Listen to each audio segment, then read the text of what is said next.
اللہ اللہ اللہ اللہ اللہ اللہ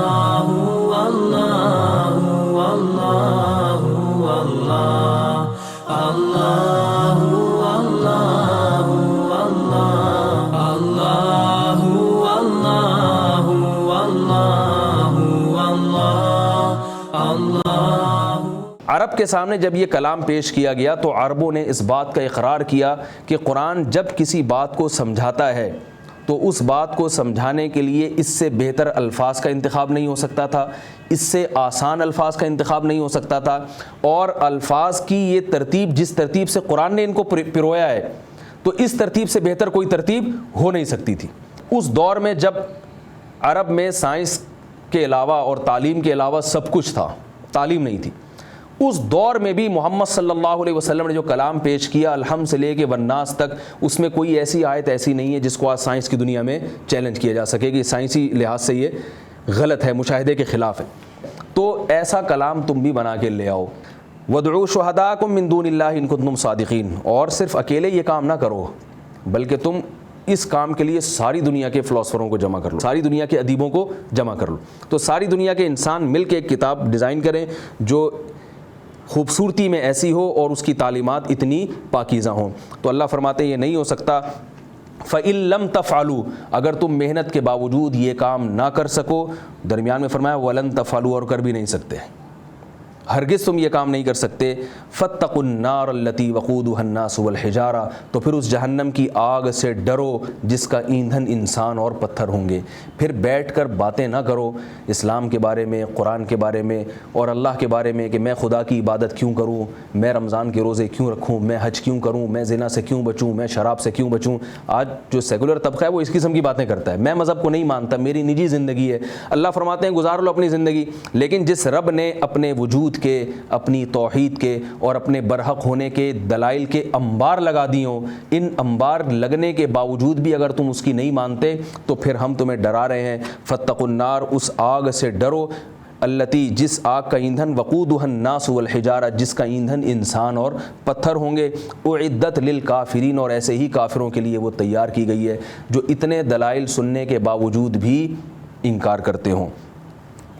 وبشر الذین آمنوا وعملوا الصالحات، اور فرمایا کہ اگر تم ایمان لاتے ہو اور نیک اعمال اختیار کرتے ہو تو اے نبی بشر الذین آمنوا، پھر ایسے لوگوں کو آپ خوشخبری سنا دیجئے جو ایمان لائے، وعملوا الصالحات، اور نیک اعمال کیے۔ کس بات کی خوشخبری؟ ان لہم جنات تجری، کہ ان کے لیے باغات ہوں گے، تجری من تحتها الانہار، جن کے نیچے سے نہریں بہتی ہوں گی۔ کلما رزقوا، جب بھی ان کو رزق دیا جائے گا، منہا، ان باغات میں سے، من ثمرۃ، کسی بھی پھل میں سے، رزقاً، بطور رزق، قالوا، تو وہ کہیں گے ھذا الذی رزقنا من قبل، یہ تو وہی رزق ہے جو ہمیں پہلے بھی دیا گیا تھا۔ وَأُتُوا بِهِ مُتَشَابِهًا، اور فرمایا کہ ان کو ایسا رزق دیا جائے گا جو اس رزق کے مشابہ ہوگا جو ان کو دنیا میں دیا جاتا تھا، تو وہ دیکھ کے کہیں گے یہ تو ہم پہلے بھی کھا چکے ہیں، پہلے بھی استعمال کر چکے ہیں۔ کیوں ایسا کیا جائے گا؟ مفسرین نے اس کی ایک حکمت بیان کی ہے کہ انسان جس چیز سے مانوس نہیں ہوتا اس چیز میں اس کو لذت محسوس نہیں ہوتی۔ آپ کسی کے سامنے کوئی ایسا پھل رکھ لیں نا جو کبھی اس نے کھایا ہی نہ ہو، تو کتنا ہی مزیدار پھل ہو لیکن وہ کھاتے ہوئے منہ بنائے گا اور وہ اس کو ڈر لگے گا پتہ نہیں کیا ہے، اس کا ذائقہ کیسا ہو، تو وہ لذت نہیں آئے گی جو آنی چاہیے۔ تو اس لیے اللہ تعالیٰ نے جنت کے پھلوں کا ذائقہ تو بہت اچھا رکھا مگر ان کی شکل ایسی بنائی ہے جیسی دنیا کے پھلوں کی شکل ہوتی ہے۔ آگے فرمایا وَلَهُمْ فِيهَا أَزْوَاجٌ مُطَهَّرَةٌ، اور ان کے لیے اس جنت میں بیویاں ہوں گی مطہرۃ، پاکیزہ۔ مطہرۃ کہتے ہیں کہ جن کو پاک کیا گیا ہو۔ علماء نے لکھا ہے کہ یہاں پاکیزہ کیونکہ تطہیر میں ذرا مبالغہ ہے، بھرپور طریقے سے پاک کیا گیا۔ مطلب کیا ہے کہ ظاہری نجاست سے بھی پاک ہوں گی اور باطنی گندگیوں سے بھی پاک ہوں گی۔